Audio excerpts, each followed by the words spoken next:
This 10-year-old girl is being tried as an adult. You won't believe the horrifying reason why. The 10-year-old girl held onto her father's hand as she stood before the judge on a chilly November morning in Wisconsin. Her mother, Amber Sweeney, sobbed next to her as the judge read her charges. First-degree murder. And even more shocking, she was being tried as an adult. What could this little girl have possibly done that would deserve such aggressive charges? The truth is absolutely horrifying. For Nate Lydell, having a son was the only thing he had wished for in all his life. After establishing a successful career and with the support of his family, he decided that he wanted to adopt so he could experience the joys of fatherhood.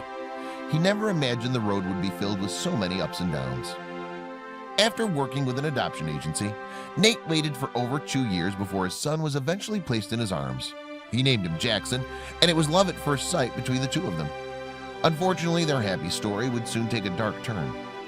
Since Nate worked full-time, he needed a daycare to help take care of Jackson during the workday. After conducting his research, Nate chose Amber's Pals and Playmates, which was run by Amber Sweeney out of her home in Chippewa County. Nate loved her demeanor and her way with children and felt completely comfortable leaving his son there. Unfortunately, Nate had no idea of the danger lurking inside Amber's home. Besides running a daycare, Amber and her husband also worked as foster parents. They'd recently taken in a 10-year-old girl. Her name's not been released due to her age, who had come from a very rocky home. They hoped to give her stability and a loving environment. However, things were about to take a serious turn for the worse. On the morning of October 30th, 2018, Nate dropped off his son Jackson like he normally did with Amber. Sadly, this would be the last time he'd see his bright eyes and smiling face. What would happen next would set off a chain of events that would turn his world upside down.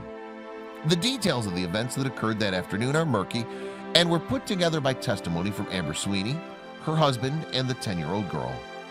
According to Amber, she had ushered her 3 foster children outside to play because they didn't allow them to interact with the daycare and because the baby was sleeping. However, around 3:40 p.m., she noticed that her newest foster daughter was sitting in the alcove. A few minutes later, Amber heard Jackson scream, and then it abruptly cut off. Running into the kitchen, she found the baby sprawled out on the floor with blood pouring from his head. Nearby, her foster daughter stood nervously, unable to tell Amber what had happened. With the baby unresponsive, Amber quickly called 911. When the phone rang in his office, Nate expected to get an update from the daycare about Jackson. He never expected that he needed to rush to the hospital.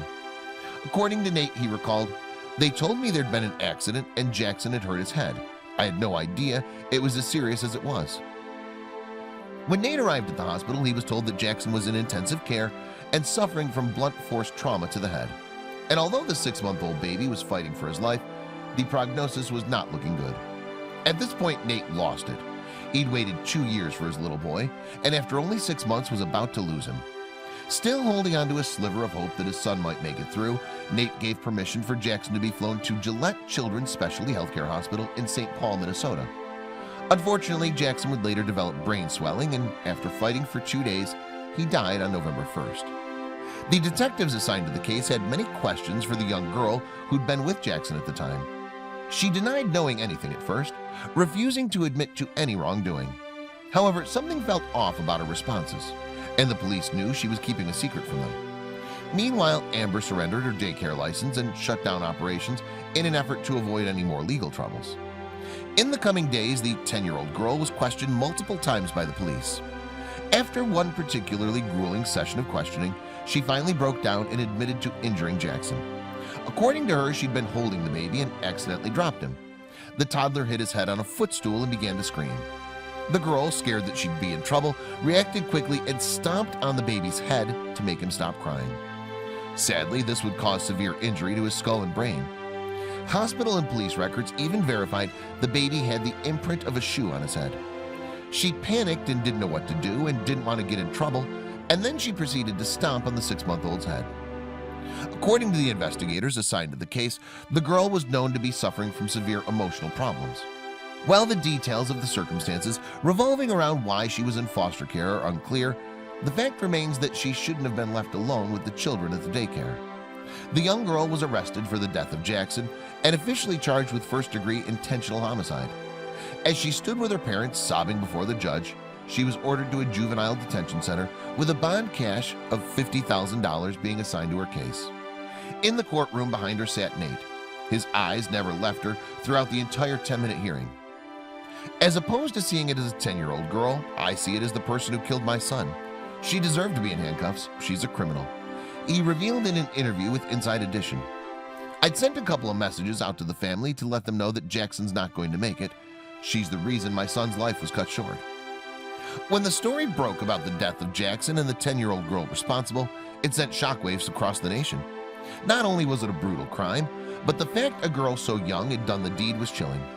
However, what sparked an even bigger debate was that she was being tried as an adult. How is that even possible?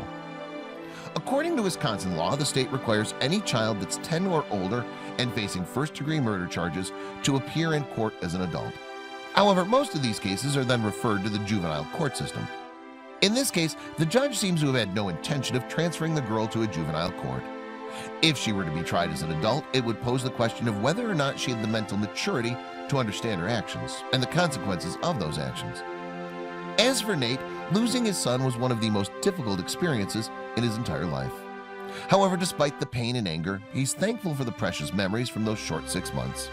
Jackson loved to laugh, smile, and bounce in his pack-and-play chair.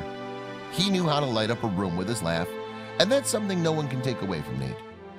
We hope when all this is said and done, justice will be served.